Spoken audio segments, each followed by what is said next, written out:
बहुत समय पहले की बात है। किसी राज्य में एक राजा रहता था। उसने अपने महल को बहुत ही खूबसूरत बनवाया था, जिसे देखने के लिए लोग दूर दूर से आते थे। राजा ने अपने महल में बेशकीमती संगमरमर के पत्थर लगवाए थे। राजा का विश्राम कक्ष और अधिक सुंदर था। जब भी वो अपने विश्राम कक्ष में जाता था तो वो अपने पूरे दिन की थकान भूल जाता था, क्योंकि उसका शयन कक्ष बहुत ही आकर्षक ढंग से सजाया गया था, जो देखने में मनमोहक लगता था। उसके कमरे की खिड़कियों और दरवाजों पर सुंदर सुंदर नक्काशी की गई थी। एक दिन राजा अपने शयन कक्ष में विश्राम कर रहा था। उसे कमरे की खिड़की से ठक ठक की आवाज आती सुनाई दी। उसने अपने दरबारी को आदेश दिया कि इस आवाज के बारे में पता करो।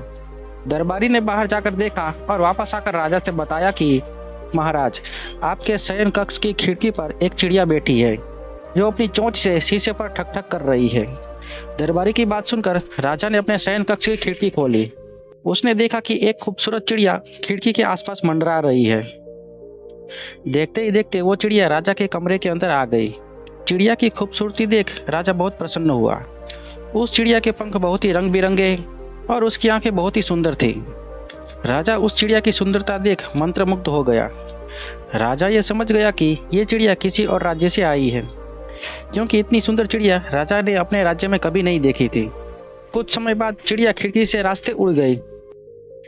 राजा उस चिड़िया को देखने के लिए तुरंत खिड़की के पास गया, लेकिन चिड़िया बगीचे में कहीं गुम हो गई। अगले दिन फिर से राजा के शयन कक्ष में खिड़की से ठक ठक की आवाज आई। राजा ने जैसे ही अपने कमरे की खिड़की खोली, वो चिड़िया फिर से राजा के कमरे में आ गई। इस तरह से यह सिलसिला कई दिनों तक चलता रहा।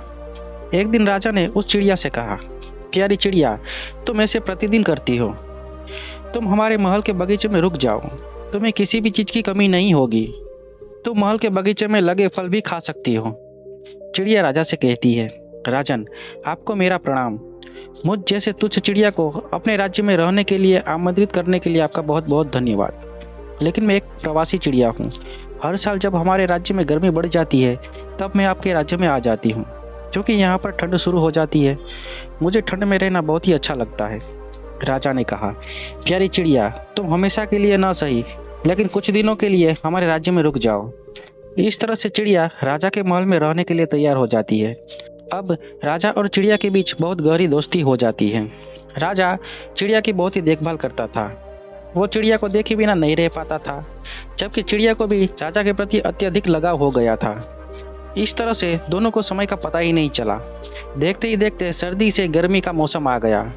अब चिड़िया सोचने लगी, इस गर्मी में मैं यहाँ नहीं रह पाऊंगी। वो सोचती है कि हमारे राज्य में अब ठंड भी शुरू हो गई होगी। चिड़िया राजा से अपने राज्य जाने के लिए आदेश लेकर उड़ गई। राजा और चिड़िया का बिछड़ना बहुत ही दुखदायी था, क्योंकि चिड़िया अपने राज्य के लिए लगभग 6 महीने के लिए जा रही थी। चिड़िया अपने राज्य को जाते समय राजा से वादा करती गई कि इस बार जब भी वो वापस आएगी तो वो राजा के साथ हमेशा रहेगी, और चिड़िया अपने राज्य को चली जाती है। चिड़िया जब तक वहाँ रही, प्रतिदिन वह राजा से मिलने के लिए व्याकुल रहती थी। किसी तरह से ठंड बीत गई। उसे अब कई किलोमीटर उड़कर राजा के पास वापस जाना था, लेकिन वो राजा से मिलने के लिए बहुत खुश थी। चिड़िया ने सोचा कि लगभग 6 महीने के बाद वो राजा से मिलने जा रही है, क्यों ना राजा को कोई खास उपहार दिया जाए जिसे पाकर राजा खुश हो सके। चिड़िया के राज्य में एक ऐसा फल था जिसे खाने वाले का कायाकल्प हो जाता था, मतलब शरीर बीमारी से मुक्त हो जाता था। चिड़िया इस तरह के अच्छे फलों को लेकर राजा से मिलने के लिए उड़ चली। इधर राजा ने भी चिड़िया के लिए एक ऐसा बगीचा बनवा दिया जिसमें पूरे साल सर्दी का एहसास हो सकेगा। चिड़िया को उड़ते उड़ते रात होने को आ गई। उसने एक पेड़ देखा जहां पर वह रात बिताने के लिए अपने फलों को रखकर सो गई। उसी पेड़ पर एक विषधारी सांप रहता था, जो कि कई रोगों से ग्रसित था। उसने उस फल को थोड़ा सा खा लिया। जैसे ही उसने फल को खाया, उसके सारे रोग दूर हो गए और वह पूरी तरह से स्वस्थ हो गया। अगले दिन चिड़िया फल लेकर राजा के दरबार में पहुंची। राजा और चिड़िया एक दूसरे को देखकर बहुत खुश हुए। चिड़िया राजा को फल देते हुए उसकी विशेषता बताती है। राजा उस फल को खाकर रोगमुक्त होना चाहता था। राजा जैसे ही उस फल को खाने के लिए अपने मुंह तक ले गया, वहीं पर बैठे उसे एक बुद्धिमान मंत्री ने राजा को रोकते हुए कहा, महाराज, आपको मारने के लिए इसमें दूसरे राज्य के राजा की कोई चाल भी हो सकती है। इस फल को खाने से पहले हमें इसकी जांच करनी चाहिए।